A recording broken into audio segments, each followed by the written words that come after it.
আজকে বানাবো আলু দিয়ে চিকেনের লাল লাল ঝোল। এটা আমাদের সকলেরই একটা পছন্দের ডিশ। সবাই খেতে ভালোবাসে এই লাল চিকেনের ঝোলটা। আজকে আমি সেটাই আপনাদের সঙ্গে শেয়ার করব আমি কিভাবে এই লাল চিকেনের ঝোলটা বানাই। নমস্কার বন্ধুরা, ওয়েলকাম টু মাই জিমাস কিচেন। গ্যাসে কড়াইটা খুব ভালো করে গরম করে নিয়েছি, নিয়ে এর মধ্যে পরিমাণ মতো সর্ষের তেল দিয়েছি।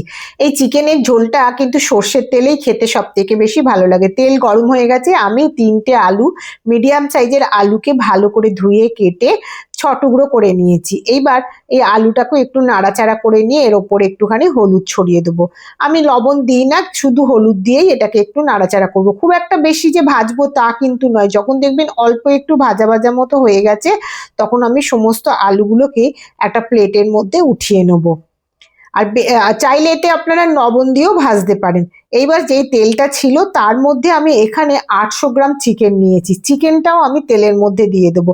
চিকেনটা যদি আপনি তেলের মধ্যে দিয়ে একটু নাড়াচাড়া করে নেন না, তাহলে দেখবেন চিকেনের ফ্লেভারটা এই তেলের মধ্যে চলে আসে, আর চিকেনের মানে খাবারের স্বাদটা 1000 গুণ বেড়ে যায়।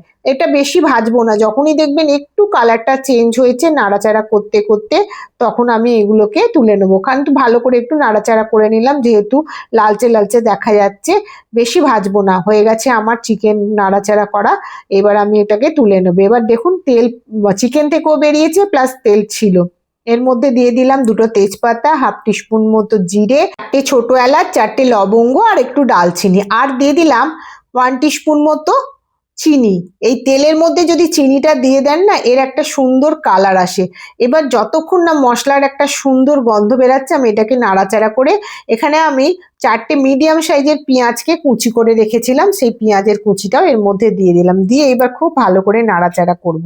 এদিকে আমি যতক্ষণ পেঁয়াজটা ভাজা হচ্ছে, চিকেনটার মধ্যে আমি 4 টেবিল স্পুন মতো টক দই, আর দিয়ে দিলাম 1 টিস্পুন মতো হলুদ গুঁড়ো, আর 1.5 টিস্পুন মতো কাশ্মীরি লঙ্কার গুঁড়ো। এবার খুব ভালো করে এটাকে ম্যারিনেট করে রেখে দেবো। ওদিকে আমি পেঁয়াজটা ভাজতে দিয়েছি। পেঁয়াজটা যতক্ষণ ভাজা হবে, গ্যাসের ফ্লেম কিন্তু কম করেই রেখেছি, দিয়ে এটাকে মাখিয়ে ভালো করে এক সাইডে রেখে দেবো। এদিকে মাখানো হয়ে গেছে, আর এদিকে দেখুন আমার পেঁয়াজটাও ভাজা হয়ে গেছে। 1 টেবিল স্পুন মতো আদা রসুনের পেস্ট আমি এর মধ্যে দিয়ে দিলাম। দিয়ে ভালো করে নাড়াচাড়া করে কষিয়ে নেবো, যতক্ষণ না আদা রসুনের গন্ধটা একটু চলে যাচ্ছে। নাড়াচাড়া করতে করতে দেখবেন আদা রসুনের গন্ধ চলে গেছে। এখানে দিয়ে দিলাম 1 টিস্পুন মতো ধনে গুঁড়ো, হাফ টিস্পুন মতো লঙ্কা গুঁড়ো, 1 টিস্পুন মতো জিরে গুঁড়ো, দিয়ে ভালো করে এটাকে একটুখানি আমি নাড়াচাড়া করব।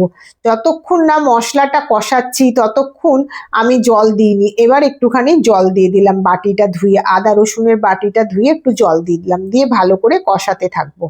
এটা ভালো করে নাড়াচাড়া করে কষাতে কষাতে দেখুন আমার সাইড থেকে তেল ছাড়তে আরম্ভ করে দিয়েছে, আর কাঁচা গন্ধটাও মানে বেশ খানিকটা চলে গেছে। এখানে আমি 2টো বড় সাইজের টমেটোকে পেস্ট করে রেখে দিয়েছিলাম। টমেটো পেস্ট করে দিলে না রান্নাটা খুব তাড়াতাড়ি হয়ে যায়, আর টমেটোগুলো গলতেও টাইম লাগে না। এটা একটু নাড়াচাড়া করে দেওয়ার পরেই আমি টমেটোটা যেহেতু দিয়েছি, সেই জন্য একটু লবণটাও সঙ্গে সঙ্গে দিয়ে দিলাম। এবার এর মধ্যে থেকে যেই জলটা বেরাবে লবণ দেওয়ার পরে, সেই জলটাতেই আমার মশলাটা কষানো হয়ে যাবে। আলাদা করে কিন্তু কোনো জল দিতে লাগবে না। যখন দেখবেন মশলা কষানো হয়ে গেছে, এবার সেই ম্যারিনেট করা চিকেনটা সমস্ত কিছু পরিষ্কার করে আপনি এর মধ্যে দিয়ে দিন। দিয়ে এবার ভালো করে কষাতে থাকুন। গ্যাসের ফ্লেমটা মিডিয়ামে রেখে দিয়েছি, দিয়ে আমি বেশ ভালো করে কষাবো। আর এই রান্নাটা না আমি জল ব্যবহার করব না, শুধু এটাকে ভালো করে কষাতে থাকবো যতক্ষণ না এই কষাতে মাংস থেকে জল বেরাচ্ছে। আমি আলু ভেজে রাখা আলুগুলো এর মধ্যে দিয়ে দিলাম, দিয়ে ভালো করে কষাবো।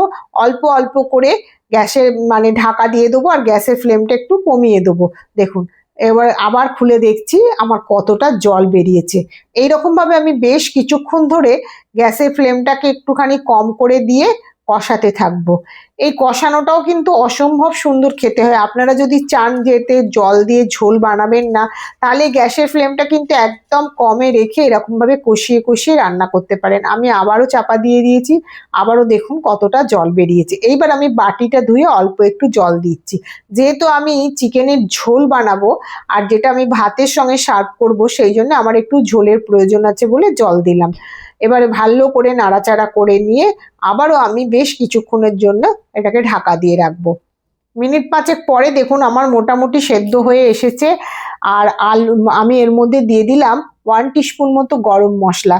আর যেহেতু এখানে আলু আর চিকেনটা দেওয়া আছে আর দুটোই ভাজা আছে আমার অল্প করে, তা সত্ত্বেও আমি নাড়াচাড়া করে এর মধ্যে অল্প করে একটুখানি জল দিয়ে দিলাম, দিয়ে আবারও ঢাকা দিয়ে দিলাম আলুটা চিকেনটা যাতে খুব ভালো করে সেদ্ধ হয়ে যায়। আপনারা চাইলে এটাকে একটুখানি প্রেসারে দিয়ে একটা সিটি মেরে দেবেন। আমি ঢাকা দিয়ে আজকে রান্নাটা করছি বলে এটার একটা আলাদা স্বাদ হয়। দেখুন ওপর থেকে আমি কাঁচা লঙ্কা 4টে ছড়িয়ে দিলাম। আমার রান্না মোটামুটি কমপ্লিট। অসম্ভব সুন্দর খেতে, আপনারা একবার ট্রাই করবেন, যে কোনো কিছুর সঙ্গে খেতে ভালো লাগে। আর আমাদের তো সব থেকে বেশি ভালো লাগে শুধু ভাতের সঙ্গে খেতে, আর কিচ্ছু লাগবে না। ওপর থেকে চাইলে একটু ধনেপাতা ছড়িয়ে দিতে পারেন। অসম্ভব সুন্দর খেতে হয়, একবার হলেও ট্রাই করে দেখবেন, ভালো লাগবে।